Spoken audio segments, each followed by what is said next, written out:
नमस्कार मित्रों, मैं आप सबसे मुखातिब हूँ एक लंबे अंतराल के बाद और कुछ पर्सनल और कुछ प्रोफेशनल कमिटमेंट्स की वजह से मैं विगत दिनों वीडियोस को नहीं बना पाया और मुझे इसका खेद भी है। लेकिन मैं आपसे वादा करता हूँ कि अब मैं नियमित तौर पे वीडियोस को बनाऊँगा। लेकिन आज जो आने का एक प्रमुख कारण था वो था यूजीसी की नई गाइडलाइन, जिसने विवादों को एक नए सिरे से जन्म दिया है। दरअसल यूजीसी की जो नई गाइडलाइन आई है, जिसमें वंचित वर्ग के लिए कुछ कानून बनाए गए हैं ताकि उनके खिलाफ भेदभाव ना हो, एससी एसटी और ओबीसी के लिए। उद्देश्य में तो निसंदेह ये अपने आप में एक अच्छा ये गाइडलाइन भी है, क्योंकि हम इस बात से इनकार नहीं कर सकते कि समाज में भेदभाव आज भी है। लेकिन कुछ फंडामेंटल जो इसमें कमियां हैं उसकी तरफ मैं ध्यान दिलाना चाहूँगा। सबसे प्रमुख बात है कि इस बार ओबीसी को भी वंचित और पीड़ित वर्ग में ऐड कर दिया गया है। इसके पहले सिर्फ एससी एसटी ही थे। तो ऐसी क्या वजह हुई कि ओबीसी को इसमें ऐड करना जरूरी समझा गया? सरकार ने स्पष्ट नहीं किया है।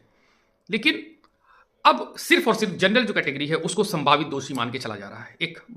एक वर्ग विशेष को यह माना जा रहा है कि सिर्फ वही किसी को जातिगत आधार पर भेदभाव कर सकता है, जबकि हम ये जानते हैं कि एक महीन पिरामिड है भारत की सामाजिक संरचना में, जिसमें हो सकता है कुछ ऐसे मामले भी आते हैं जहां ओबीसी एससी एसटी के संग भेदभाव करे, या एससी की कुछ जातियां जो उनसे भी निम्नतर जातियां वो ऐसा मानते हैं उनके संग भेदभाव करें। तो इसलिए कहीं ना कहीं ये अपने उद्देश्य में पूरी तरह सफल होता नहीं दिख रहा है। इसके अलावा अगर कोई पीड़ित पक्ष फेक कंप्लेंट करता है, कुछ हो सकता है स्टूडेंट में आपस की रंजिश हो और वो फेक कंप्लेंट करता है, एक निराधार आरोप लगाता है और ये पाया जाता है कि आरोप निराधार था, तो ऐसे में उसके खिलाफ कोई कार्रवाई नहीं की जाती। जबकि इसके पहले ऐसा नहीं था। गाइडलाइन में ऐसी व्यवस्था थी कि अगर कोई फेक कंप्लेंट करेगा तो उसके खिलाफ भी सजा का प्रावधान था। तो एक तरह से उसको इम्यूनिटी दे दी गई है, एक प्रोत्साहन भी कह सकते हैं, जहां वो निर्भीक होकर अपने पर्सनल स्कोर्स को सेटल कर सकता है इसके माध्यम से।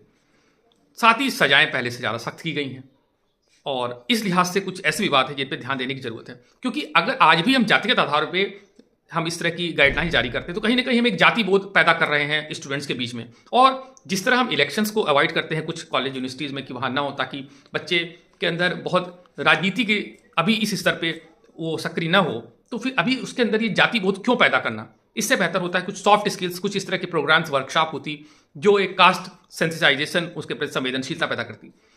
साथ ही अगर हम अंतर्राष्ट्रीय स्तर पर देखें तो अमेरिका में इसको लेकर कुछ जो नए फैसले हैं वो काफ़ी, मुझे लगता है कि मॉडर्न तरीके से उसको हैंडल करने की कोशिश की गई है, काफ़ी आधुनिक तरीकों से। जैसे कि अभी हाल में 2023 में सुप्रीम कोर्ट जो अमेरिका की, उन्होंने एक फैसला दिया कि हमें कलर ब्लाइंड होके पॉलिसीज़ को बनाना होगा, संविधान को देखना होगा, क्योंकि जो अमेरिका का संविधान है वो वो रेस को लेकर न्यूट्रल है। तो इसलिए कॉलेज यूनिवर्सिटीज़ में हम जाति के आधार पर कोई नियम, या वहाँ के संरचना को देखें तो नस्ल के आधार पर हम कोई नियम कानून नहीं बना सकते, क्योंकि एक तरह से ये नस्ली भेदभाव को बढ़ाने वाला ही सिद्ध होगा।